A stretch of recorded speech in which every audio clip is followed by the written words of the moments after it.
شاعر مشرق، قلندر لاہور، مصور پاکستان، ترجمان حقیقت علامہ ڈاکٹر محمد اقبال رحمۃ اللہ علیہ نے اپنے اشعار میں متعدد بار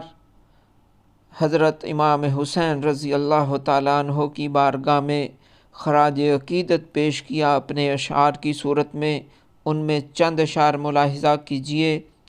علامہ اقبال فرماتے ہیں: صدق خلیل بھی ہے عشق، صدق خلیل بھی ہے عشق، صبر حسین بھی ہے عشق، معرکۂ وجود میں بدر و حنین بھی ہے عشق، معرکۂ وجود میں بدر و حنین بھی ہے عشق۔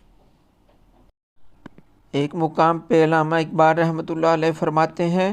قافلہ حجاز میں ایک حسین بھی نہیں، قافلہ حجاز میں ایک حسین بھی نہیں، گرچہ ہے تابدار بھی گئے سوئے دجلہ و فرات۔ شان حرم بیان کرتے ہوئے علامہ اقبال رحمۃ اللہ علیہ فرماتے ہیں: غریب و سادہ و رنگی ہے داستان حرم، غریب و سادہ و رنگی ہے داستان حرم، نہایت اس کی حسین ابتدا ہے اسماعیل، نہایت اس کی حسین ابتدا ہے اسماعیل۔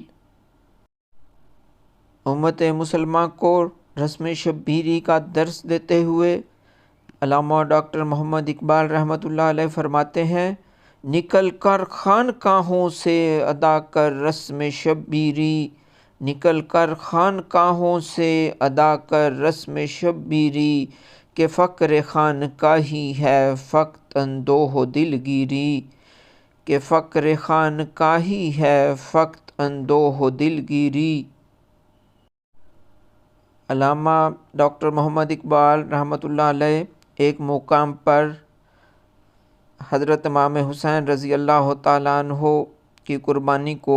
مسلمانوں کا سرمایہ قرار دیتے ہوئے کہتے ہیں: ایک فقر ہے شبیری،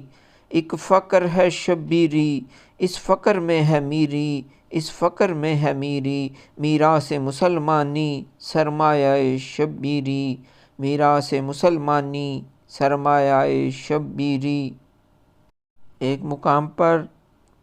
علامہ اقبال اہل کوفہ اور اہل شام کے بارے میں یوں بیان کر رہے ہیں: حقیقت ابدی ہے مقام شبیری، حقیقت ابدی ہے مقام شبیری، بدلتے رہتے ہیں انداز کوفی و شامی، بدلتے رہتے ہیں انداز کوفی و شامی۔